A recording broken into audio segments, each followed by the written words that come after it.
Bem-vindo a um mergulho sombrio nas histórias dos traidores da máfia, aqueles corajosos o suficiente para quebrar o código de silêncio e enfrentar todas as consequências. Neste vídeo, exploraremos o destino tenso e muitas vezes tenso dos caguetas da máfia, homens que ousaram quebrar os laços de lealdade em busca de redenção ou segurança. Prepare-se para descobrir o lado obscuro do submundo, onde a traição não tem perdão e a busca pela liberdade pode se tornar uma corrida contra o tempo. Ao longo desta jornada, desvendaremos os destinos de figuras lendárias como Salvatore Gravano e outros que desafiaram as lendárias famílias do submundo. Então aperte o cinto enquanto exploraremos o que acontece com os caguetas da máfia e como suas decisões mudaram irreversivelmente o curso de suas vidas. Saudações guerreiros e guerreiras, como que vocês estão? Eu sou o Túlio e esse é mais um episódio do canal Reis do Crime. E hoje eu vou trazer para vocês a história de 3 caguetas da máfia. Então, se você gosta desse tipo de conteúdo, já solta o dedo no like. Se você não é inscrito, já se inscreve e ativa o sino. E também considera se tornar membro daqui do canal ou deixar um valeuzinho que com um valorzinho simbólico de apenas R$1, você já consegue estar ajudando o canal aqui. Eu conto muito com o apoio de todos vocês e é isso aí, família! Bora pro vídeo!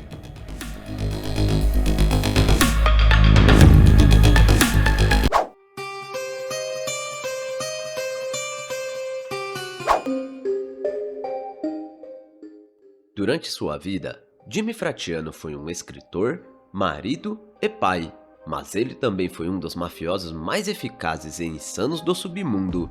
Nascido em Nápoles, Itália, em 14 de novembro de 1913, os pais de Fratiano decidiram se mudar para um bairro italiano em Cleveland, quando ele ainda era um bebê. De acordo com vários relatos, Fratiano se envolveu no submundo muito jovem. Aos 17 anos, ele já era um sócio igualitário em operações de jogo, fazendo parte do lado errado da lei. Fratiano começou a ter encontros com a lei durante a adolescência. Foi durante um desses confrontos com um policial que ele ganhou o apelido de The Whistle, por tentar fugir a pé no dia do seu aniversário que ele completava 20 anos. Ele havia subido habilmente a escada do submundo e, embora tenha sido preso mais de uma vez, conseguiu se livrar das acusações repetidas vezes. Infelizmente para ele, a sorte acabou em 1937, quando foi condenado por furto e passou pouco mais de 7 anos em uma prisão estadual em Ohio. Após ser liberado sob liberdade condicional, Fratiano mudou-se para Los Angeles, Califórnia. Foi lá que ele se tornou membro da organização do submundo The Dragona. Agora, como membro ativo da máfia, Fratiano começava a ganhar destaque no submundo. Ele também começou a construir redes complexas e acumular conexões globais. Entre os associados de Fratiano estavam figuras poderosas no submundo, como Michael Cohen, Murray Riley e Belushi Day. Assim como muitos outros chefes, a crescente reputação e status de Fratiano na máfia foram intercalados por períodos de prisão e condenações em julgamentos. Entre 1951 e 1973, ele foi preso várias vezes. Em 1951, foi detido sob suspeitas de conspiração para dar de baixa em alguém, mas foi liberado cerca de 3 anos depois, em 1954. Foi condenado por tentativa de extorsão e sentenciado a mais de 6 anos de prisão. Após sua libertação, Fratiano conseguiu evitar confrontos com a aplicação da lei e o sistema judicial por um longo tempo, mas em 1968 teve mais um encontro com a lei. No tribunal, ele se declarou culpado de acusações relacionadas a acordos de pagamento fraudulentos com motoristas em uma empresa de caminhões que ele possuía em 1971. Fratiano fez mais uma declaração de culpa, desta vez sendo acusado de extorsão. Apesar de ficar indo e vindo da prisão, Fratiano continuou a subir na hierarquia da organização The Dragona. Após o então chefão da família de Los Angeles ser preso, Dominic Brookmeyer, Fratiano tornou-se o chefe interino ao lado de Larry Stone Dragona, embora sua atuação como co-chefe tenha sido breve. Isso ocorreu porque Dominic retomou o cargo após ser libertado, o que gerou muitas controvérsias. No curto período em que ocupou a posição, Fratiano se envolveu em problemas com alguns membros da organização. Em determinado momento, foi acusado de traição e de comandar um grupo separado da família. Com o tempo, a situação de Fratiano se tornou mais precária devido a uma série de situações e eventos. O primeiro deles foi a prisão de Ferrito, um soldado conhecido afiliado às famílias do submundo de Cleveland e Los Angeles. O clímax de tudo isso ocorreu quando Ferrito tornou-se informante do governo após saber que seu ex-chefe havia ordenado seu fim. A confissão de Ferrito levou à acusação de Jimmy Fratiano por delitos relacionados ao fim do chefe da máfia irlandesa Danny Green, que também era informante do FBI e agora estava sob custódia. Consumido pelo mesmo medo que havia impulsionado Ferrito, Fratiano também decidiu colaborar com o governo. No entanto, algumas fontes afirmam que Fratiano já estava cooperando com o FBI antes disso e que tomou a decisão por conta própria. Em troca de sua cooperação, Fratiano recebeu uma sentença de 5 anos de prisão. Mesmo depois de se declarar culpado de múltiplas acusações, ele cumpriu 21 meses da sentença, após os quais ingressou no Programa Federal de Proteção a Testemunhas. Embora o depoimento de Ferrito tenha levado à acusação de mais de 15 membros da família de Cleveland, Fratiano ficaria conhecido como um dos informantes mais valiosos que o FBI já teve até então.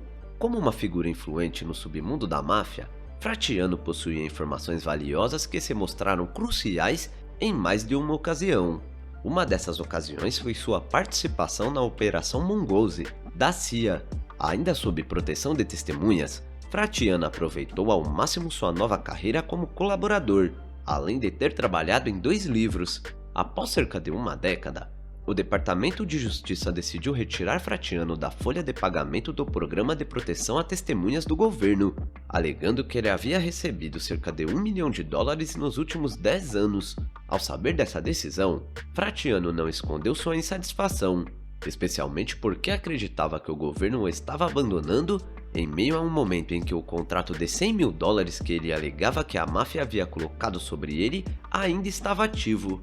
Apesar de ser retirado do programa de testemunha, Fratiano continuou vivendo uma vida relativamente longa e, ao contrário de muitos de seus colegas, ele caiu de causas naturais aos 80 anos em 1993. À primeira vista, parece que Fratiano foi um cagueta e se saiu impune, mas, ao falar em uma entrevista, ele mesmo confirmou que durante seu tempo no programa de proteção à testemunha, viver sozinho e afastado de sua família era verdadeiramente muito desanimador.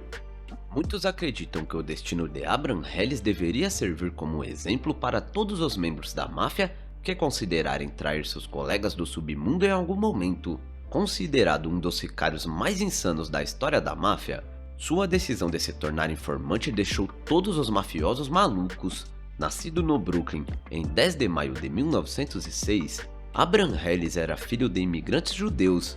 Por todas as indicações, a família vivia de maneira precária e, em determinado momento, o pai de Hellis era conhecido por vender comida nas ruas. Apesar da situação econômica da família, os pais de Hellis tentaram proporcionar-lhe uma educação. No entanto, ele acabou abandonando a escola no 8º ano. Após sair da escola, Hellis começou a frequentar os lugares errados e logo se associou às gangues nas ruas de Bronzeville. Foi durante esse tempo que conheceu e fez amizade com Martin Bugsy Goldstein e Harry Pittsburgh Phil. Os dois eventualmente subiriam na hierarquia junto com ele, no grupo da máfia que viria a ser conhecido como Murder Inc. Hellis e seus amigos começaram como pequenos ladrões em sua adolescência. Em 1921, aos 15 anos, Hellis foi preso pela primeira vez e passou 4 meses em um reformatório em Nova York. Após ser libertado, Hellis rapidamente voltou à sua vida no submundo e, junto com seu amigo Goldstein, começou a trabalhar para os irmãos Shapiro, que na época eram líderes de um grupo de mafiosos judeus americanos. Trabalhar para os irmãos Shapiro envolvia realizar uma série de delitos pequenos, e não demorou muito para que Hellis fosse preso novamente. Desta vez, foi condenado a 2 anos em uma instituição juvenil no norte do estado de Nova York, e para seu desespero, os irmãos Shapiro nada fizeram para ajudá-lo. Após cumprir sua pena, Hellis saiu determinado a se vingar. Ele iniciou sua própria operação no território dos irmãos Shapiro, após buscar proteção de um mafioso muito influente, Meyer Lansky. Como se pôde imaginar, as ações de Hellis despertaram a ira dos irmãos Shapiro, e eles começaram a fazer planos para acabar com ele. A linha de batalha estava traçada. e ambas as partes estavam dispostas a fazer o que fosse necessário. Em 1933, ainda em desacordo com os irmãos Shapiro, Harris tornou-se membro da Murder Inc. Na época em que Harris se juntou ao grupo de mafiosos Murder Incorporated, servia como braço executor do Sindicato Nacional da Máfia, especializado em dar de baixa nas pessoas. Quando se tratava de dar um fim em alguém, Harris sempre usava um picador de gelo. Enquanto muitos sicários são conhecidos por acabar com pessoas e verem isso como uma forma de ganhar a vida, Harris parecia apreciar sua profissão, tanto que passou a ser conhecido como um sicário maluco, embora isso possa ter sido exagero. Alguns relatos dizem que ele se tornou sicário por motivos fúteis. Uma vez, alegadamente acabou com um atendente de estacionamento por não trazer seu carro rápido o suficiente, e outra vez atacou um trabalhador em um lava-rápido porque esse trabalhador não conseguiu limpar uma mancha no paralama de seu carro. Além de sua ocupação como sicário em série, Harris era conhecido por ser um contrabandista. Também se aventurava em agiotagem, jogos de azar e extorsão de trabalhadores. Ano após ano, Harris continuou suas operações e logo se tornou um dos principais sicários do Brooklyn. Como ainda era membro da Murder Incorporation e trabalhava para outros chefes da máfia influentes como Meyer Lansky, ele estava lentamente subindo na hierarquia, mas tudo desmoronou em 1940, quando ele foi preso por uma série de delitos. Para Harris não era estranho a vida atrás das grades, mas desta vez era diferente. Se condenado, provavelmente enfrentaria a execução. Após avaliar suas opções, o antes gélido mafioso decidiu se tornar um informante do governo, implicando seu chefe, outros membros proeminentes da máfia Cosa Nostra e até mesmo seu amigo próximo de infância, Bugsy Goldstein. Como informante, Harris forneceu informações valiosas sobre os métodos de operações da Murder Inc. Ele falou extensamente sobre a relação do grupo com a máfia americana e forneceu detalhes que ajudaram as autoridades a resolver até 60 casos não resolvidos. Graças ao testemunho de Harris, muitas figuras influentes no submundo da máfia, incluindo seu ex-chefe, Lois Lepke Buchalter, foram condenados e executados. Após a condenação de Buchalter, Albert Anastasia, um ítalo-americano da máfia, que era dito ser o co-chefe das operações da Murder Inc., foi o próximo da linha. O julgamento de Albert Anastasia, baseado exclusivamente no testemunho de Harris, estava marcado para 12 de novembro de 1941, mas na manhã daquele fatídico dia, as coisas tomaram um rumo caótico. Vendo quão louca a máfia pode ser, as autoridades colocaram Harris sob proteção de testemunhas pouco depois dele se tornar um informante. Nos dias que antecederam o julgamento de Anastasia, ele estava escondido no Half Moon Hotel, em Coney Island, sob os olhares atentos de vários detetives. Mas, como se constatou, nem mesmo isso poderia salvá-lo nas primeiras horas de 12 de novembro de 1941. Com vários policiais de guarda à sua porta, Harris caiu de uma janela no quarto 623. Como era de se esperar, o incidente causou muita especulação e controvérsia. Enquanto uma linha de pensamento acreditava que a máfia de alguma forma havia infiltrado o hotel e acabado com Harris, e outros opinavam que ele havia tentado fugir das autoridades. Apesar do fato, em 1951, um grande júri chegou à conclusão de que Harris realmente veio a óbito após tentar fugir. Se é verdade ou não, isso permanecerá para sempre um mistério. Até hoje, sua queda em comum continua a servir como um exemplo do destino maluco que muitas vezes recai sobre aqueles que delatam a máfia. Um deles é Salvatore Samidebu Gravano. Salvatore Gravano nasceu em 12 de março de 1945, filho dos imigrantes italianos Orlando Jerry e Catherine K. Gravano. Ele era o mais jovem de 3 filhos e, ao contrário de muitos membros da máfia, ele teve um bom padrão de vida durante toda a sua infância. Como criança, Gravano lutou contra a dislexia e, por causa disso, teve dificuldade em se encaixar. Na escola, era alvo constante de provocação por outros estudantes, a ponto de recorrer à raiva como saída para sua frustração. Não demorou muito para que o jovem Gravano entrasse no submundo. Assim, aos 13 anos, ele se juntou a uma gangue juvenil chamada Humpers. Junto com os membros de sua gangue, Gravano começou a participar de furtos de carros. Finalmente, aos 16 anos, ele deixou a escola de vez Em 1964, por volta dos 19 anos, Gravano foi convocado para o serviço militar. Ele serviu em Fort Jackson, trabalhando como cozinheiro de refeitório, e de lá subiu para o posto de cabo antes de ser dispensado honrosamente. Poucos anos depois, Gravano morava predominantemente em uma área consolidada pela família Colombo, e como estar no exército não fez nada para acalmar suas tendências ao submundo, ele rapidamente se envolveu com a turma errada após retornar para casa. Uma das pessoas com quem Gravano estava se associando neste momento era Anthony Sparrow, um jovem cujo tio, Short, era um associado à família Colombo. Através dessa conexão, Gravano se afiliou à família Colombo e logo passou a fazer parte de suas operações ilegais. Elas iam desde furto, rapto e agiotagem. Em pouco tempo, Gravano conseguiu conquistar Joey Colombo, que era um chefe na época. Joey notou Gravano porque o jovem se mostrou eficiente ao lidar com as tarefas. Independente da missão que lhe foi atribuída, Sammy Debu cometeu seu primeiro ato como sicário quando tinha apenas 25 anos. O alvo era Joseph Colucci, um colega associado de Sparrow, mas isso não importava muito para Gravano. Ele recebeu uma missão e estava disposto a tudo para completá-la. Após eliminar com sucesso Colucci, Gravano ganhou o respeito de Carmine, The Snake, mais um membro notável da família mafiosa Colombo. A atenção positiva e a aprovação que Gravano recebia dos homens graduados da família não passaram despercebidas. Em breve problemas foram se formando. Essa crescente tensão finalmente se manifestou na forma de uma rivalidade entre Gravano e Ralph Sparrow, o irmão de Short. Em prol da paz, Gravano deixou a família mafiosa Colombo e jurou lealdade a outra, uma das 5 famílias, a família Gambino. Assim que se juntou à família Gambino, a loucura e eficiência de Gravano o catapultaram para o centro das atenções. Ele rapidamente passou a ser conhecido como um membro leal e confiável da família. Em 1976, por volta dos seus 31 anos, Sammy Debu foi formalmente iniciado na família Gambino como um homem feito. Tornar-se um homem feito significava que Gravano tinha mais liberdade do que nunca dentro da organização. Ele se tornou ainda mais implacável e não tinha absolutamente nenhuma aversão a recorrer a métodos insanos sempre que necessário. À medida que seu status crescia dentro da organização, sua responsabilidade também aumentava. Em breve, Gravano estava participando do planejamento e execução de várias pessoas de alto perfil, incluindo Paul Castellano.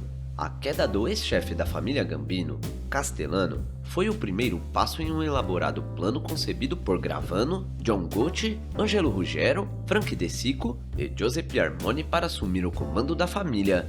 O grupo desaprovava muitas decisões de Castellano e decidiu agir. Gotti foi nomeado novo chefe na família Gambino, e Gravano, seu cúmplice confiável, foi elevado na hierarquia da família. Sob o comando de Gotti, Gravano passou de capitão para consigliere, tornando-se efetivamente o terceiro homem mais importante em toda a organização.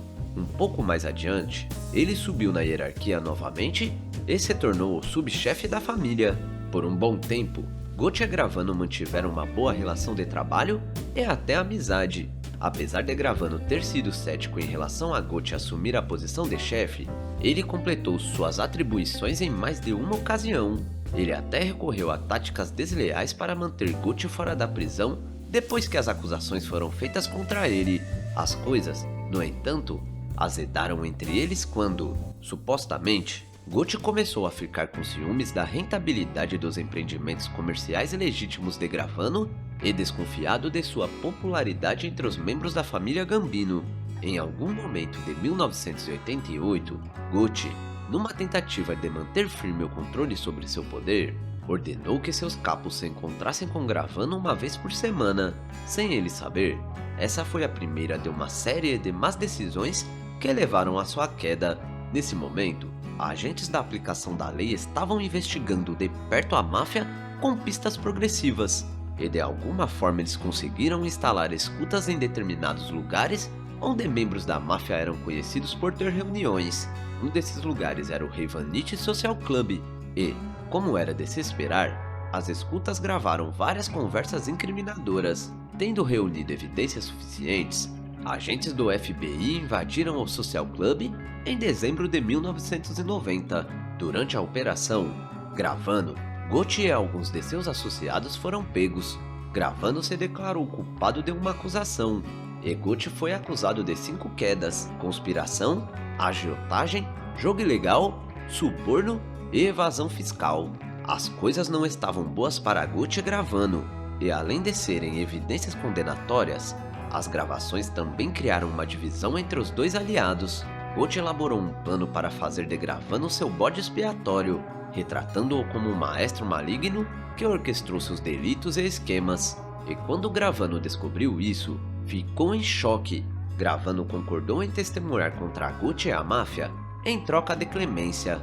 Após o acordo ser feito, Gravano se tornou oficialmente o primeiro membro da hierarquia da família mafiosa de Nova York a se tornar testemunha do Estado e o segundo a confessar sobre seu chefe na história da máfia estadunidense. O depoimento de Gravano, somado às evidências contra Gucci, significava que ele não tinha chance no tribunal. Eventualmente, ele recebeu uma sentença de prisão perpétua, sem possibilidade de liberdade condicional e uma multa de $250 mil. De acordo com as estipulações do acordo, Gravano recebeu uma sentença reduzida e foi libertado em algum momento de 1994. Embora Gravano tenha acabado na prisão novamente por atividades relacionadas a contrabando no fim daquela década, ele nunca mais retornou à máfia. Em vez disso, ele direcionou sua energia para escrever livros e compartilhar detalhes de seu tempo na máfia. Por todas as contas, Gravano pode ser considerado um homem sortudo, já que é uma das poucas pessoas que delataram a máfia e não pagaram o preço máximo. Por fim, ele é a prova viva de que é possível sair da máfia com poucas sequelas, mas nem todos têm a mesma sorte. Ao longo da história, há vários outros membros da máfia que delataram e todos tiveram péssimos destinos. Os poucos sortudos para escapar passam o resto de suas vidas olhando por cima dos ombros com medo. Apenas alguns homens, como Salvatore Gravano, podem realmente dizer que delataram a máfia com quase nenhum impacto em sua vida. O mundo da máfia é, de fato, insano tanto para os homens feitos quanto para os bons cidadãos. Bom galera, esse foi mais um episódio daqui do canal. O que vocês acharam de tudo isso e do final desses caguetas? Entre todos, o Sammy Debu Gravano foi o que mais se deu bem. Mas enfim, deixa aqui embaixo nos comentários que eu quero saber a opinião de vocês. E vocês que ficaram comigo até agora, já solta o dedo no like se você ainda não deixou. E também se inscreve e ativa o sino se você não for inscrito. E considera também se tornar membro e deixar um valeuzinho. Pode ser um valor de um cafezinho que já nos ajuda muito. Então, eu conto com todos vocês e é isso aí, família! Até a próxima!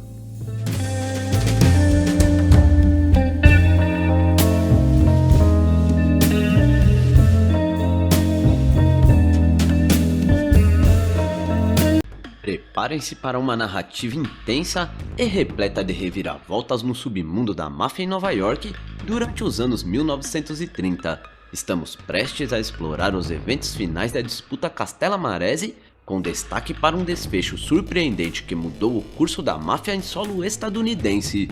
Mas antes de começarmos, se você ainda não é inscrito no canal, não perca a oportunidade de se juntar à nossa comunidade. Basta clicar no botão de inscrição e ativar o sininho das notificações para ficar por dentro de todo o nosso conteúdo. Entrem comigo nessa nossa jornada narrativa, pois vamos explorar cada detalhe dessa trama intrigante, desde os passos calculados de Luke e Luciano, até a chegada de autoridades que se depararam com um cenário caótico e um desfecho inesperado, mistérios, traições e, é claro, uma reviravolta digna de um verdadeiro thriller. À medida que mergulhamos nesse enredo tenso, convido todos vocês a participarem da discussão nos comentários. Quero saber suas teorias, especulações e o que mais chamou a atenção nesse desenrolar da história. Bom, preparem-se para uma experiência única e envolvente. Vamos adentrar os bastidores da disputa Castellamarese e descobrir os segredos que moldaram o destino dos protagonistas deste intrigante drama mafioso. Saudações guerreiros e guerreiras, sejam todos muito bem-vindos. Eu sou o Túlio e esse é mais um episódio do canal. Como eu disse na introdução, hoje eu vou trazer para vocês um pouco mais da vida do mafioso Joey Masseria.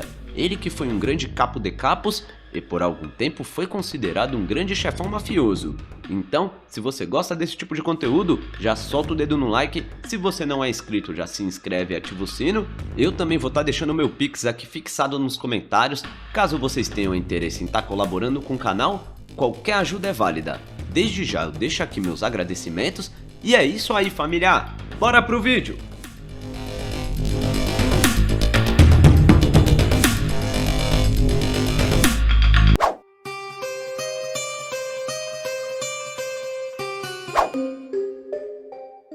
Joey Maseria nasceu em 17 de janeiro de 1886, em Memphis, Sicília. Ele chegou aos Estados Unidos em 1902, integrando-se à família mafiosa Morello, que exercia sua influência no Harlem e em partes da pequena Itália. Devido à vida no submundo, ele foi preso por roubo em 1909 e alguns anos depois, em 1913, foi condenado a 6 anos de prisão por roubo de terceiro grau. Mais tarde, no fim da década de 1910, Maseria conseguiu ascender como chefe da família, mas enfrentou uma disputa de poder com outro chefe chamado Salvatore D'Aquila, desencadeando uma grande disputa pelo poder nos anos 20. Nessa época, Maseria contratou o jovem Luke Luciano como um de seus sicários. Em maio de 1922, o então chefe da família Morello, Piso Terranova, foi dado de baixa, permitindo que Maseria ocupasse sua posição de poder. Por esse motivo, o novo chefão da família foi alvo de várias tentativas contra sua vida por gangues rivais. Por exemplo, em 1922, enquanto saía de seu apartamento, foi atacado por 2 homens. Ele conseguiu se abaixar ao entrar em uma loja e, vendo que o sicário havia falhado, os pistoleiros fugiram após o incidente. Maseria ganhou respeito entre os gangsters como um homem que podia desviar das balas, aumentando significativamente sua reputação, enquanto a de D'Aquila foi prejudicada. 48 horas após as tentativas dos sicários, ele reagiria a essa tentativa liquidando o homem que ordenou sua queda, enviando Luke Luciano para realizar tal feito. Após isso, Maseria começou a ser chamado de chefe de chefes. Nosso protagonista era um homem de baixa estatura, medindo 1,63 de altura, com um rosto rechonchudo e uma presença pouco imponente. Seria um grave erro julgá-lo pela aparência física, que contrastava com a figura de um temido mafioso. Durante os anos 20, Maseria expandiu seu poder econômico e autoridade nos negócios, prosperando no comércio de álcool, tornando-se uma pessoa muito rica em pouco tempo, com influência em áreas como os jogos de loteria ilegais e garotas de programa. Após sua autopromoção a chefe da família, ele começou a pressionar outras gangues mafiosas para pagarem tributos financeiros. Um dos líderes sicilianos, Niccolo Schiro, tentou implementar uma estratégia de neutralidade com Maseria, mas isso foi vigorosamente oposto por Salvatore Maranzano. Um personagem sobre o qual falaremos mais adiante é o chefe de Buffalo, Stefano Magaddino. Maseria, diante disso, alegou que Niccolo havia cometido uma transgressão e o ordenou a pagar uma multa de $10.000 e renunciar ao cargo de chefe da família. Niccolo concordou, buscando evitar o confronto a todo custo, mas algo estranho havia acontecido. Niccolo deixou o cargo de líder, fazendo com que Salvatore Maranzano assumisse. Maranzano, que tomou a decisão de se opor a Maseria, iniciou a disputa Castellamarese. Maranzano era um homem robusto e bem vestido, destacando-se como um mafioso peculiar, pois, ao contrário de outros mafiosos, era culto e um grande leitor. Ele lidava com o grupo de Castellamarese, baseado em Nova York, e sentia-se forte o suficiente para desafiar Maseria. Assim, o indiscutível chefe Joey Maseria, em 1928, começou a ter conflitos frequentes com os homens de Castellamarese. Estes atacavam os caminhões da propriedade de Maseria que transportavam licor, enquanto o chefão rechonchudo ordenava retalhar atacando os caminhões de Maranzano. Era como uma disputa fria em que ambos os lados roubavam álcool mutuamente e atrapalhavam os negócios um do outro quando encontravam oportunidade. Em si, nenhum dos dois lados queria iniciar uma disputa aberta, cientes de que essa luta custaria muito caro, tanto em vidas quanto em dinheiro.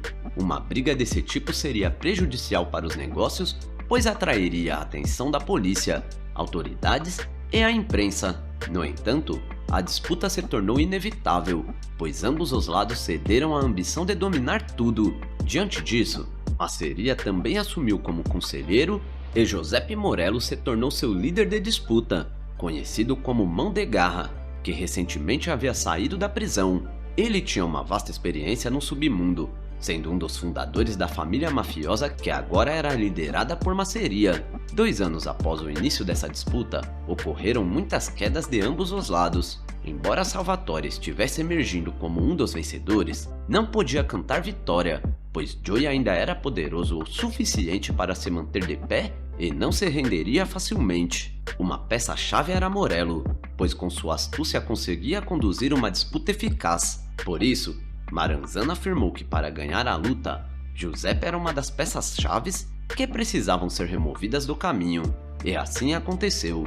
Ele foi dado de baixa em 1930. Outro homem fundamental e de confiança para a Masseria, Joey Pinzolo, também foi vítima do conflito. As perdas de Morello e Pinzolo foram golpes severos para a organização de Masseria, pois eles seriam futuros líderes importantes. No entanto, o chefe da máfia continuou com seus planos como se nada tivesse acontecido. Por exemplo, soube que ele decidiu desafiar o controle de Castellamarese sobre a União Siciliana, o que resultaria na ascensão de Luciano por ser mais influente. Devido ao seu desempenho, ele se tornou uma figura de importância, aceitando prontamente a promoção, considerando os lucros obtidos com o álcool, enriquecendo mais rapidamente como tenente. Após assumir seu novo cargo, Lucky Luciano nunca se sentiu confortável sob as ordens de Masseria, que era um mafioso à moda antiga, com uma visão tradicionalista da máfia, muitas vezes difícil de entender para os subalternos mais jovens. No entanto, Lucky não ousava se rebelar, acreditando que estava condenado a viver sob o domínio de Joey. Para se livrar dele, não bastava dá-lo de baixa, era necessário ter um amplo apoio para sobreviver à disputa iminente. Luciano, por ser mais jovem, não contava com alianças desse tipo, e embora não fosse o único a se incomodar com a presença de Masseria, enfrentava desafios significativos. Luciano sabia que a proibição do álcool não seria para sempre e que uma das melhores maneiras de garantir o futuro de sua organização era distribuir seu contrabando com discrição. Outros mafiosos também compartilhavam o desejo de gerar mais dinheiro, mas a disputa Castellamarese estava se tornando um sério obstáculo para alcançar seus objetivos financeiros. Em 1929, enquanto caminhava pela rua, Luciano foi raptado por 3 homens, levado até uma praia e loucamente golpeado, mas não foi dado de baixa. Após investigar, Luciano percebeu que o mandante do ataque era Salvatore Maranzano, mas em vez de buscar vingança, decidiu analisar a situação. Mesmo com a disputa atingindo seu auge, Lucky sabia que para sobreviver, precisava tomar decisões assertivas, embora não fosse uma tarefa fácil. Enquanto isso, Masseria estava determinado a encerrar a disputa de uma vez por todas, decidido a transformar os submundos de Nova York em um mar de corpos. No início do conflito, Luciano permaneceu leal à Masseria, pois via isso como uma postura mais conveniente. Naquele momento, Masseria contava com mais homens do que Salvatore, uma proporção de 4 para 1, além do apoio do lendário Al Capone. Teoricamente, eles tinham todas as chances de vencer. No entanto, os membros da Castellamarese também tinham vários fatores a seu favor, como serem um grupo mais coeso e organizado. Eles atacavam diretamente figuras-chaves de Joey. Os líderes de Masseria não estavam sendo protegidos de maneira eficaz, e vários soldados dele estavam optando por desertar em busca de um futuro melhor. Em uma reviravolta ousada, Salvatore recebeu de braços abertos todos os homens que abandonaram Masseria. Luciano, após considerar cuidadosamente, sentou-se para negociar com o inimigo e entrou em contato com Maranzano. Embora fosse uma jogada arriscada, era a única opção possível, pois há anos ele desejava se livrar de seu patrão arcaico e agora tinha a oportunidade perfeita. Durante a conversa, ele deixou claro para Maranzano que não entregaria seu chefe sem nada em troca, oferecendo a vida de Masseria com algumas condições: anistia para todos os homens na organização de Joey e a criação de uma nova ramificação mafiosa, liderada pelo próprio Luciano. Salvatore Maranzano, visando vencer a disputa, aceitou todas as condições do jovem gangster, selando assim um acordo para encerrar o conflito.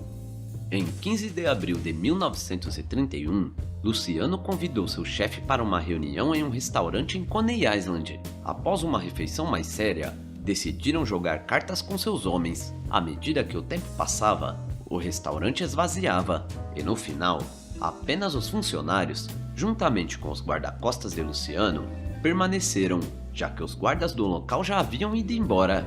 Em um determinado momento, Luciano arrumou uma desculpa para ir ao banheiro. Logo após isso, aconteceu tudo em questão de instantes. Quando Luciano se retirou, vários homens entraram pela porta do restaurante. Suas passadas decididas e rápidas permitiram que Luciano identificasse imediatamente a natureza da situação. Era claro que esses homens estavam lá para dar de baixa em alguém, e entendendo a disputa que se encontrava, Joey percebeu que ele era o alvo. Ao virar a cabeça para ver seus guarda-costas, percebeu que eles não estavam mais lá. Quando olhou para os sicários, reconheceu-os imediatamente. Eles não eram homens de Maranzano, mas sim membros de sua própria organização: Vitor Genovese, Joey Adonis, Albert Anastasia e Bugsy Siegel. Rapidamente sacaram seus equipamentos e desferiram uma chuva de balas sobre aquele que, até então, era o homem mais poderoso de Nova York, pondo um fim em sua vida. Os jornais da época afirmaram que a polícia foi incapaz de determinar o que aconteceu, alegando que Luciano estava jogando cartas com seus homens quando Joey foi atacado pelas costas. Além disso, não encontraram testemunhas, apenas a informação de que 3 homens saíram correndo do restaurante e entraram em um carro roubado.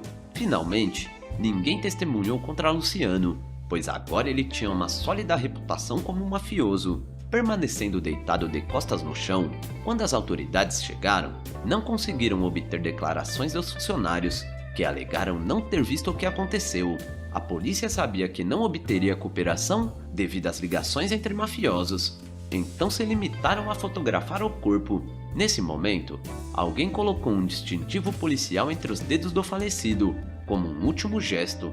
Com a queda de Joey, a disputa Castellamarese chegou ao fim, deixando Salvatore Maranzano como o novo chefe em Nova York. Por fim, neste emocionante desfecho, vimos o fim trágico de Joey Masseria, com um desdobramento surpreendente ao colocarem um distintivo policial em seus dedos. A polícia, incapaz de obter informações, apenas registrou o ocorrido. Com a queda de Joey, a disputa Castellamarese chegou ao fim, abrindo caminho para Salvatore Maranzano assumir como novo chefe em Nova York. Porém, o mesmo também não duraria muito tempo. Bom, família, chegamos ao fim de mais um episódio. O que vocês acharam desse EP? Deixa aqui nos comentários pra gente ir trocando aquela ideia. E se você ficou comigo até agora, já deixa o dedo no like. Se você não é inscrito, já se inscreve e ativa o sino. E também considere se tornar membro ou padrinho daqui do canal. Eu também tô deixando meu Pix caso você queira contribuir com qualquer valor, pois isso já me ajuda muito. Eu quero agradecer a todos que ficaram comigo até agora, desejar a todos muita saúde e muita paz, e é isso aí, família! Até a próxima!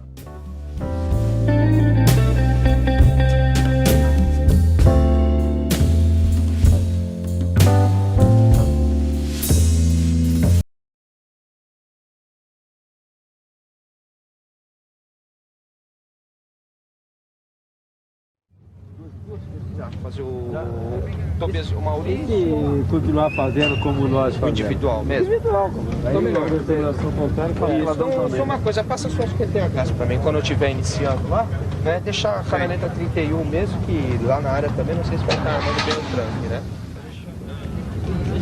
São 9h30 da manhã, hora da saída do primeiro comando, formado por 6 viaturas. Cada policial possui uma função específica dentro do carro. O oficial que comanda este grupo explica a estratégia de cada integrante. O comandante da equipe é que determina todo o trabalho. Então ele coordena as ações da equipe, mas cada um tem a sua função. Então o trabalho perfeito é o entrelaçamento de todas as funções. Motorista conduzindo a viatura com cuidado devido ao trânsito. Terceiro homem verificando as ocorrências ao lado esquerdo. O quarto homem auxiliando o comandante da equipe verificação das ocorrências ao lado direito, comando da equipe determinando as ações e o quinto homem estagiário fazendo as anotações e ao mesmo tempo verificando o trabalho. Por quê? A partir do momento que ele ultrapassar esse estágio, ele vai receber o nosso braçal de rota, que é o sinal que ele já está apto para o serviço e para compor as nossas fileiras do 1º Batalhão de Choque. Toda a Polícia Militar, o seu patrulhamento preventivo e ostensivo, a missão é praticamente a mesma, né? Só que o nosso trabalho é sempre com no mínimo de 4 homens em cada viatura. É um trabalho mais forte e mais pesado, né? Quando nós somos acionados somente para ocorrências de grande destaque. Ocorrência de roubo a banco, de roubo a carro forte, ocorrências com reféns, né? E o policial se sente mais útil fazendo esse tipo de atividade, mesmo que mais perigosa.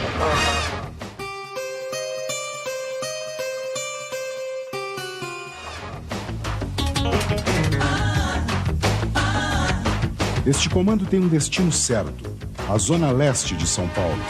Como o lugar é perigoso, eles sairão prontos para enfrentar qualquer tipo de confronto aos assaltantes de bancos. Por isso, a viatura precisa ser equipada com armamento especializado que também tem uma função específica. Nós temos aqui dois sistemas de rádio, né, distintos. Temos o nosso sistema Trunk, né, que é o equipamento importado de Israel, a Motorola. E embaixo temos o rádio, a canaleta, o VHF, né, rádio de 99 canais, que é equipada a viatura comando para a gente poder estar na frequência de todas as áreas, todos os batalhões de patrulhamento, bem como outros locais do estado. Todas as viaturas possuem esse mesmo tipo de armamento? Sim, elas podem ser utilizadas em diferentes situações. Por exemplo, um caso em uma ocorrência que envolva um refém, alguma coisa, nós podemos utilizar, por exemplo, a carabina Puma. É uma carabina, uma arma de precisão, munição calibre 38 ou 357 Magnum, que a gente pode utilizar. Então ela fica sempre à disposição da equipe, colocada aqui. É uma arma antiga, deriva da Winchester, né? A arma que foi utilizada nos confrontos aí nos Estados Unidos, então ela funciona no mesmo sistema.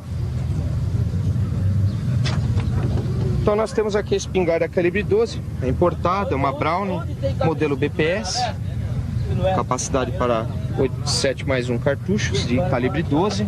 Podemos ter uma gama variada. Então a calibre 12 permite que a gente utilize munição, que seria uma munição de caça, seria a gente chama de 3T, é munição com grânulos de chumbo, ou uma munição que a gente chama de balote, com projétil único. Então ela tem um grande impacto. E a mesma munição 3T. Então a gente pode variar a combinação para utilizar nessa arma. Então a submetralhadora Beretta, né? É uma arma já com uma boa idade, né? Já uma boa utilização, até podem ver que ela tem até um pouco arranhada, né? Mas é justamente pelo vários anos de serviço, né? Esse lote aqui foi adquirido na década de 70. Mas funciona bem? Ela tem essa vantagem, ela tem muito equilíbrio, ela tem o peso dela é bem distribuído, então a cadência de tiro dela é lenta, em comparação com uma Uzi, que o pessoal fala muito hoje, as mini Uzi ou pistol Uzi, né? Que é pequena, é desse tamanho, só que ela tem uma alta cadência de tiro, então ela tem a tendência de desequilibrar. Então vocês perdem muitos tiros, e com essa arma não, é equilibrado. Uma vantagem, tirou o carregador da mesma, está em segurança. Qualquer situação, porque ela trabalha com sistema de ferrolho aberto. Além das travas normais, ela trabalha assim. Só a partir de você disparando é que vai levar o cartucho à câmera e disparar. Depois da checagem das armas, o comando está pronto para partir. Os policiais recebem as últimas instruções e determinam o local para onde irão em seguida, apesar de terem autonomia para atuar em qualquer lugar da cidade e do estado. Essa foi para o 1º pelotão. 2º pelotão, 22, terceira CIA.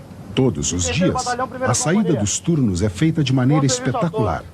Isso serve para encorajar os policiais e prepará-los para qualquer tipo de eventualidade. Eles saem do quartel cheios de adrenalina.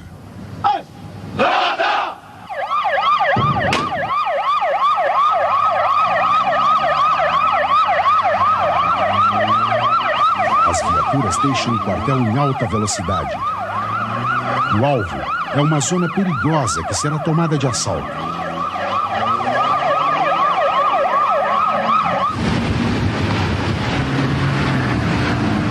comboio seguirá junto até a entrada da favela. Se houver um confronto mais pesado, todos eles se juntarão novamente em poucos minutos. A rota se orgulha de nunca ter sido apanhada desprevenida. O rigor do treinamento destes policiais inclui muita atenção e habilidade do motorista. Nas imediações do local programado para o ataque, a viatura de comando conduzida pelo tenente Laércio aborda um carro suspeito. As pessoas e o carro são revistados detalhadamente porque eles desconfiam de tudo e de todos. Objeto de valor, arma, entorpecente, nada, entendeu? Deixa eu acompanhar daqui. A placa estava um pouco legível na parte de trás, na parte de município. Então a gente foi verificar e também por causa do aspecto do veículo, né? Um pouco sujo, né?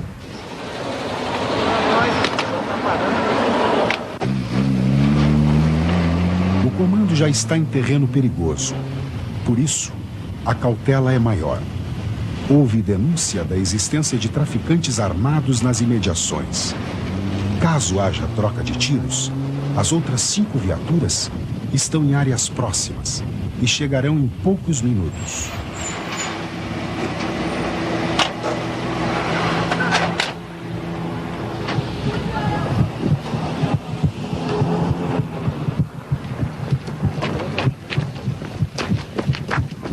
O local deve ser este.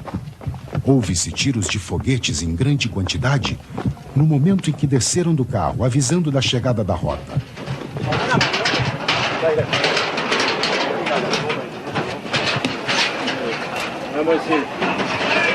Tem mais esse aqui? Tem mais? O quê? Tem mais ou não? Tem mais ou não em cima, vai? O que mais tem em cima aí? Tem nada, né? Não? Quanto tem mais? Não tem mais nada. Só esse aqui? Quanto tem? Quanto tem? Os traficantes foram pegos de surpresa e não tiveram tempo de reagir. Com eles, foram encontrados um revólver 38 e drogas. Interessante. Tem. Ó, um revólver.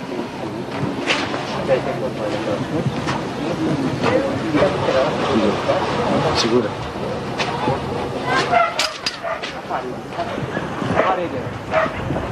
Aí, você também. Você também.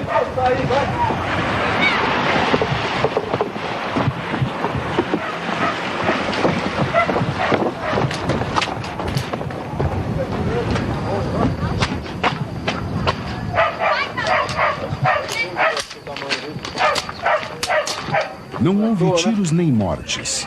Caso um policial matasse um traficante num tiroteio, ele seria punido, afastado das ruas e obrigado a fazer serviços internos. Esta é a nova filosofia da Polícia Militar de São Paulo e da Rota, que pretende mudar a imagem de um batalhão que não dá chance para bandido. Fica difícil a pessoa lembrar disso daí num confronto. Na hora que aparece a situação, ele vai ter que agir amparado pela lei para defender a vida dele ou de outrem, né? Mas a posterior é que vão aparecer as legislações como essa, né? E ele vai ser afastado do policiamento para cumprir a norma, né? No meu tempo, a Rota era o termômetro da criminalidade em São Paulo. Realmente, quando um bandido sabia que a Rota estava atrás dele, ele tinha medo, ele sumia de São Paulo, porque ele sabia que ele ia ser preso. E se caso enfrentasse a Rota, vejam bem, estou colocando, se caso enfrentasse a Rota, obviamente ele seria atingido ou seria até morto, porque ele enfrentou e o policial agiu em legítima defesa. Então, realmente, a Rota estava nas ruas trabalhando. E hoje a Rota, infelizmente, não está, como na minha época, nas ruas. Tanto é que hoje um policial militar, se ele balear um bandido em tiroteio, se ele salvar pessoas do povo no entreveiro com bandidos, ele é afastado. Ele fica 6 meses nas ruas do centro de São Paulo patrulhando a pé e desarmado. E, além do mais, ele não pode sequer tirar férias nem qualquer tipo de licença. Não, senhor, puta. Fica com a mão pra frente. Eu não devo nada, meu. Fica com a mão pra frente. Fica quieto aí. Vai pra frente.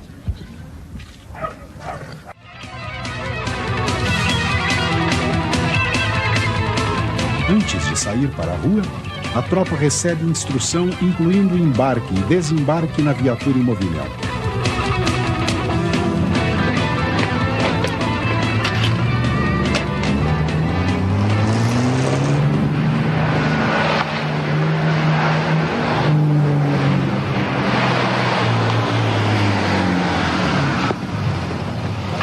Reforma, coloca a viatura na posição.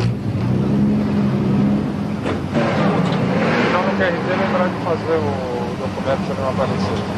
As viaturas hoje QRT não O comando determina a área onde deverão ficar hoje à noite.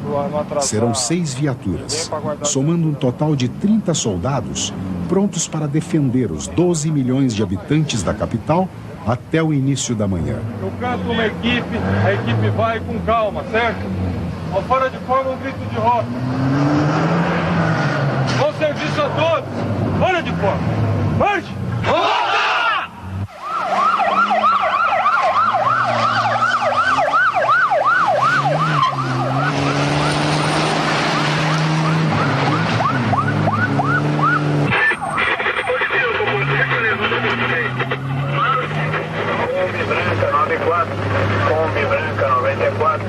A ronda noturna tem uma missão diferente da diária. Durante a noite, fica muito arriscado tomar de assalto uma região perigosa. O comando ficará aguardando uma ocorrência de assalto ou furto de carro.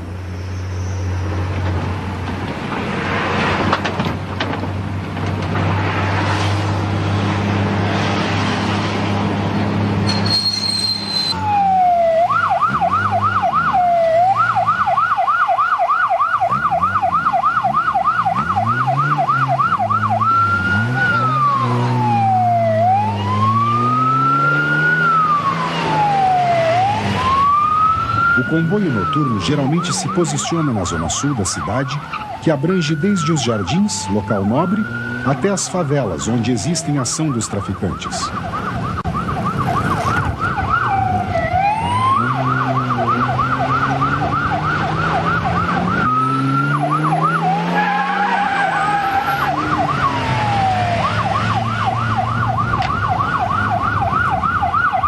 Horário matutino e vespertino, o volume de ocorrências é muito maior. À noite nós não temos tal volume, mas a probabilidade de se deparar com a ocorrência é bem maior. Então o polícia tem que estar sempre atento, a acuidade visual do polícia da noturna tem que ser maior também, por causa do próprio horário que se trabalha.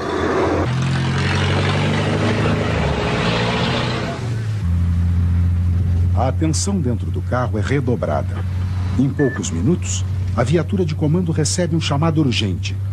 Neste momento, uma residência está sendo assaltada. Rua Capitão Caetano João Batista, número 35. Um roubo em andamento, que sério, eu não tenho maiores informações. Segundo informações, é um roubo em andamento. Referência do QTH, Copom? Estou verificando no guia. O policial da direita procura no guia o local exato da ocorrência.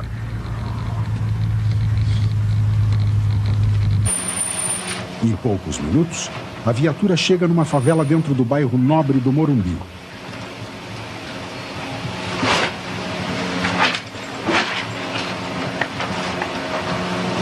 Eles tiveram a informação que os 2 homens que acabaram de assaltar uma casa correram para a favela. Antes, deram cerca de 15 tiros assustando os moradores.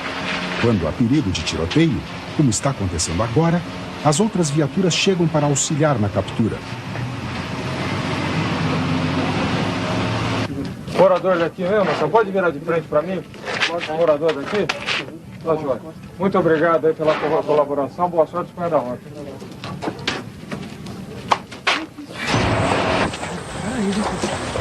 Vem aí, parceiro.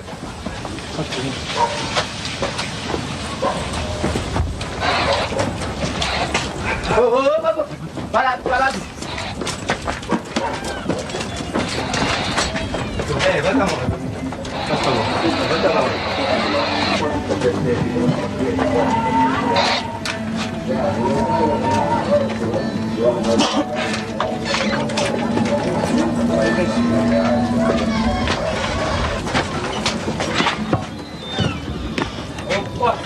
Tudo bem, Ana? Tá, joia. A revista é pesada e a união se faz necessária em cada pelotão.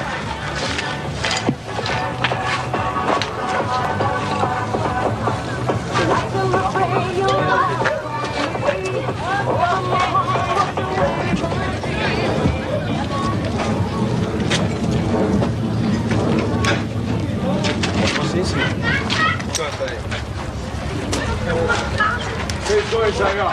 Nossa boa, que foda, levanta a mão. Abre bem as pernas aí, não tira a mão da parede. Sempre juntos, não pode separar. Separa um, esse um pode tomar um tiro sozinho, não tem como socorrer ele. Então ele tem que estar sempre junto, um olhando as costas do outro.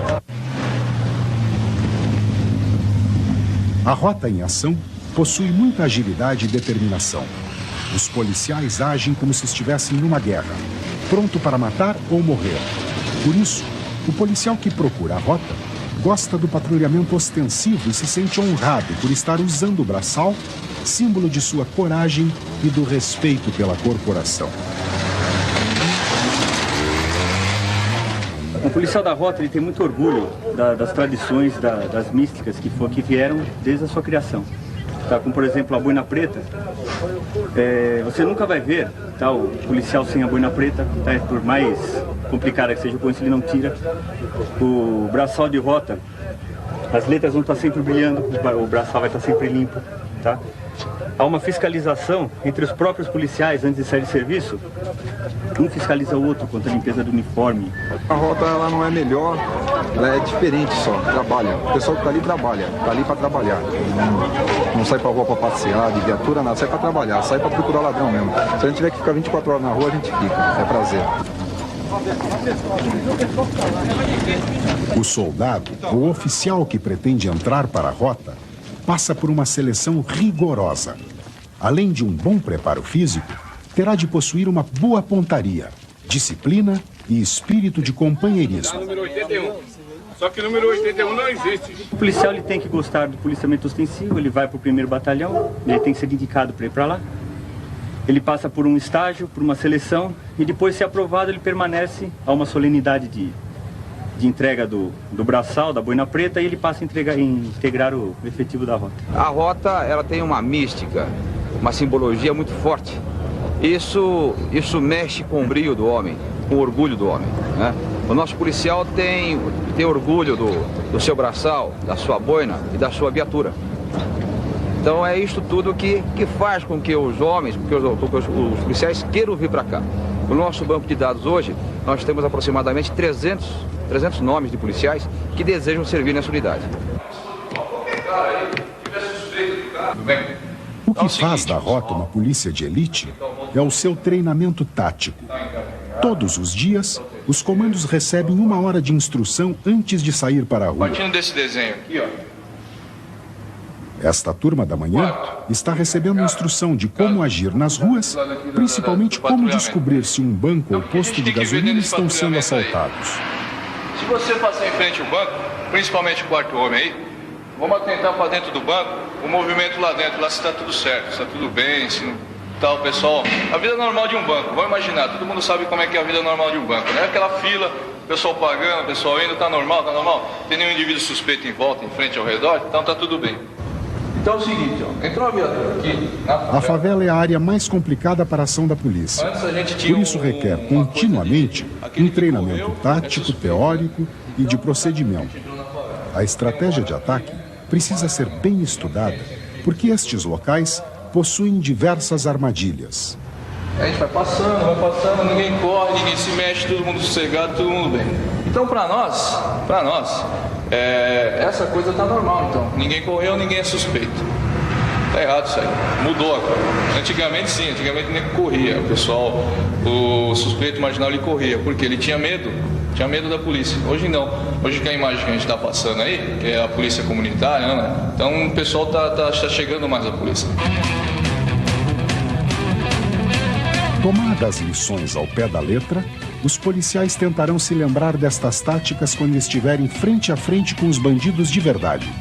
Se houver algum confronto, com certeza mais um inquérito será aberto na Corregedoria da Polícia de São Paulo. De janeiro até outubro deste ano, a Polícia Militar abriu 2.600 inquéritos contra policiais e ainda possui 3.300 sindicâncias em andamento, que poderá resultar em novos processos. A rota ainda está na mira da Corregedoria, que promete mudar o destino destes comandos.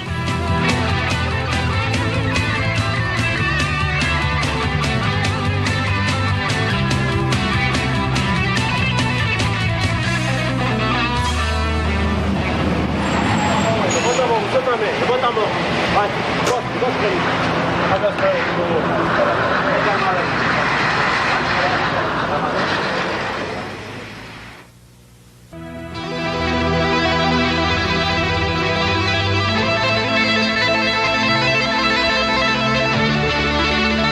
É possível que ela continue matando de forma impune. É uma coisa que não dá para esquecer. A eliminação do criminoso é o único índice de eficiência que a rota possui, segundo relatórios de direitos humanos da USP. Entretanto, desde setembro que a Polícia de São Paulo está proibida de matar. Por ordem da Secretaria de Segurança Pública, quem matar em confronto será afastado do serviço e terá uma punição disfarçada. O país não tem pena de morte. Então a polícia é realmente para prender e para providenciar os meios de julgamento dos criminosos. E não para matar.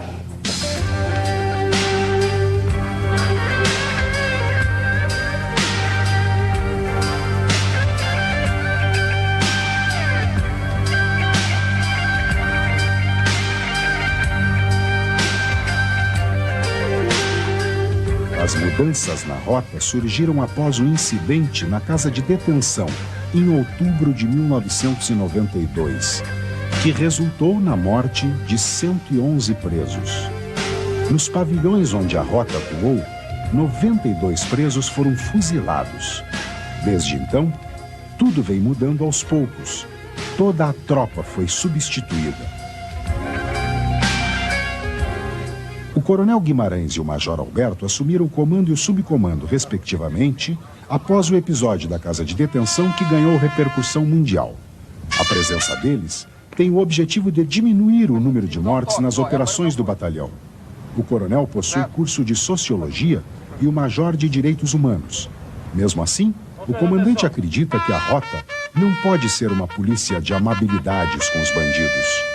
Existia uma realidade anos anteriores, orientação de governo, uma realidade que existia, e a rota tinha uma atividade mais repressiva, uma atividade mais depois da ocorrência acontecida. Então a rota, antes e hoje, ela não tinha e não tem ordem de matar.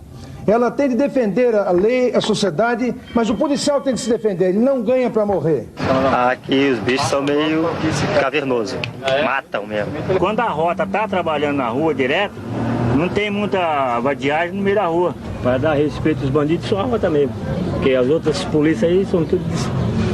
Não vou falar da outra polícia, mas a rota é rota. Nota 10. Primeiro Deus, e segundo a polícia. Aqui que é para colocar a arma, não acontece a história da mão dos caras. Então o que acontece? Na hora que eles fazem muitas vezes isso, essa arma que surge, se o cara é canhoto, eles descobrem que meu filho é canhoto, não poderia estar dando.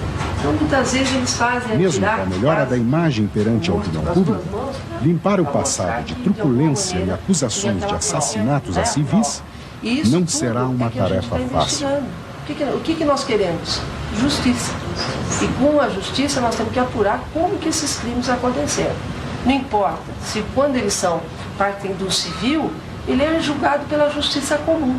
E quando esse crime é feito por um policial, ele muitas vezes é julgado, a maioria das vezes, quer dizer, todas as vezes, ele é julgado pela justiça militar.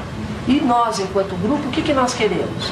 Que seja julgado pela justiça comum, para que não tenha esse foro de privilégio, né? Porque senão a maioria dos casos são arquivados, falta de prova. É um absurdo, estão querendo parar a polícia. Vai chegar um dia que a população vai ligar 190 e não vai ter policial para protegê-la. Aí nós vamos ficar idêntico ao Rio de Janeiro. Quem sabe a partir daí o secretário de Segurança Pública, ou até o comando da PM, vai pedir para que o Exército, Marinha e Aeronáutica assuma o patrulhamento na cidade de São Paulo. Espero que isso não aconteça.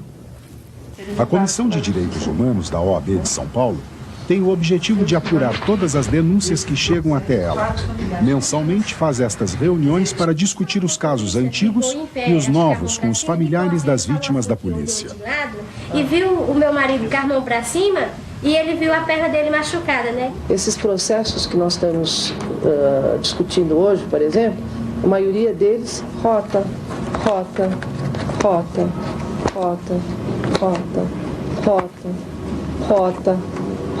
Aí os policiais que perseguiram ele até esse local, né? E quando ele desceu da moto, ele desceu atirando nos policiais, aí os policiais atiraram nele. Só que a gente foi investigar o caso lá. Verônica Alves procurou a OAB para denunciar a morte de seu filho, Christian Alves, de 17 anos, pela rota. O incidente aconteceu em agosto de 92. Até hoje ela procura os responsáveis e denuncia que seu filho foi morto por ver o que não devia. O garoto levou 28 tiros, apenas porque a polícia suspeitou que ele poderia estar guiando uma moto roubada. E só que o caso está arquivado por falta de provas, e essas provas que a gente está procurando. Eu não tenho medo de aparecer, eu não tenho medo de denunciar, porque era o meu filho, era uma pessoa ótima, nunca fez nada de errado. Por que os policiais da rota chegam e vão matando? Porque ele era negro? Igual eles falaram assim, um negro bem vestido numa moto roubada. Como que eles vão falando assim? Vai vendo a pessoa e já vai falando que era só porque era bem vestido? Então ele tinha que andar mal vestido? Aí se ele tivesse mal vestido, iam falar que também era bandido, né? Então é isso, eu não tenho medo da rota, não. E eu, infelizmente, eu não conheço os policiais que mataram ele. Só sei o nome, né? Que tem no boletim de ocorrência. Mas eu gostaria de um dia encarar eles para saber por que vocês fizeram isso com meu filho. Não é possível que ela continue matando e de forma impune. Quer dizer, nós vamos exigir que ela efetivamente seja punida, aqueles policiais. Nós não somos contra a polícia militar, tem que ficar muito claro isso. Para a OAB, a forma de se evitar a matança por parte dos policiais seria a transferência dos processos da Justiça Militar para a Justiça Comum.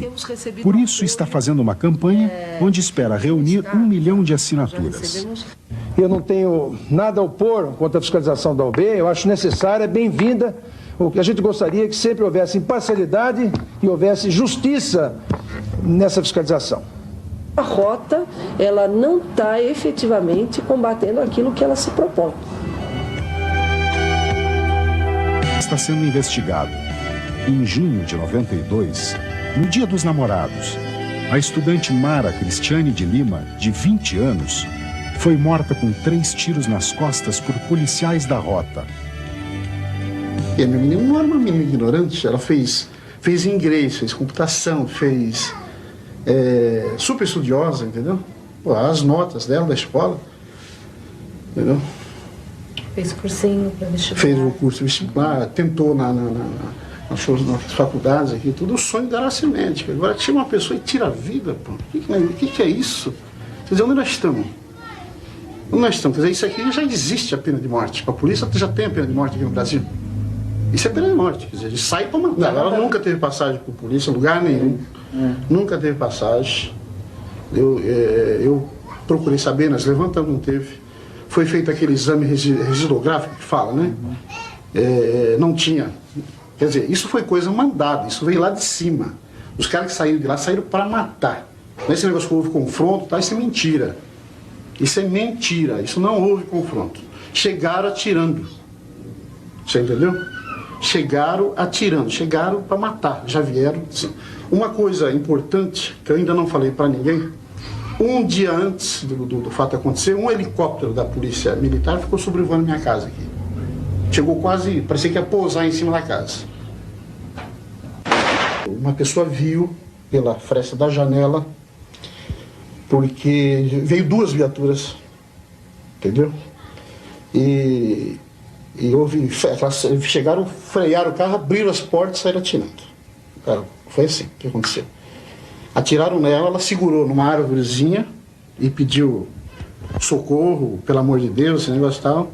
Ela caiu e atiraram de novo. Aí um dos guardas pegou, chutou, desvirou a bota.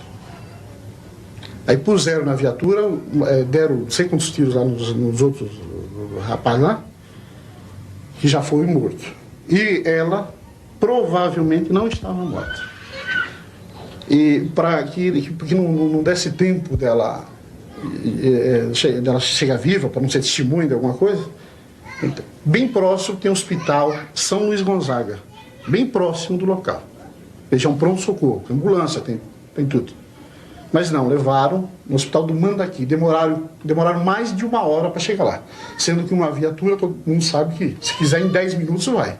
Quando eles querem, eles vão. Agora, quando não há interesse, estão no meio do caminho, vai saber o que fizeram para acabar de matar.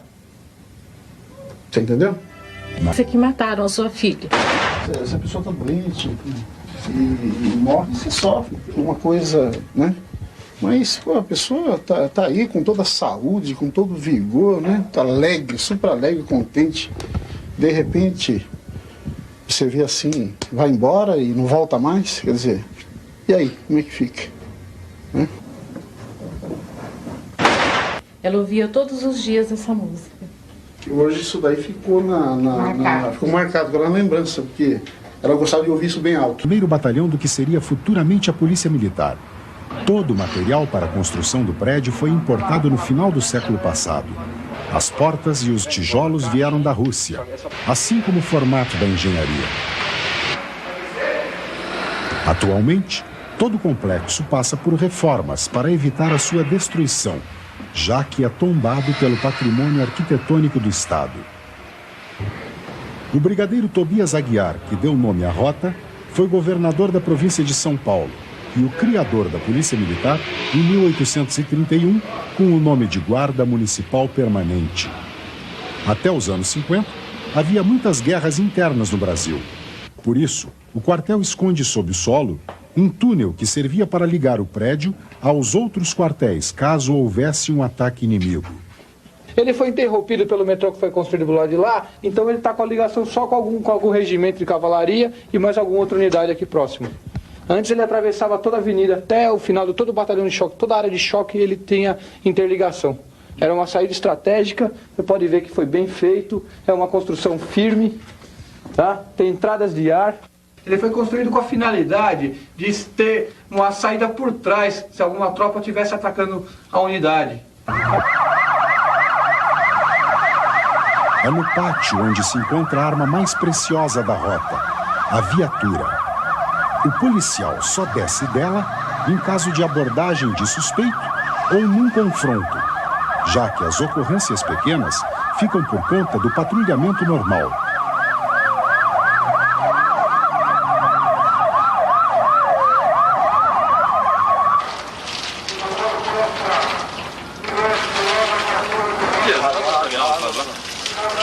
O motorista de cada viatura é responsável pela sua mecânica e limpeza.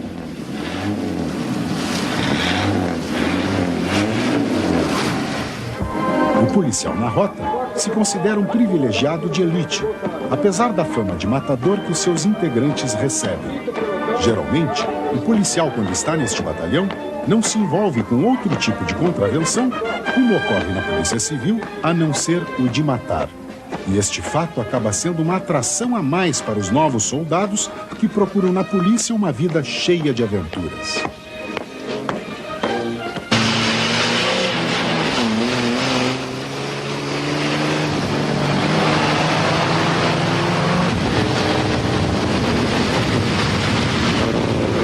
O poder da rota pode ser percebido quando ela é chamada para atuar em situações de perigo. O Fórum de Cotia solicitou o apoio da rota para se proteger de uma quadrilha de assaltantes de banco, com mais de 20 integrantes. O líder do banco, conhecido como Piolho, prometeu resgatar a namorada durante o seu depoimento.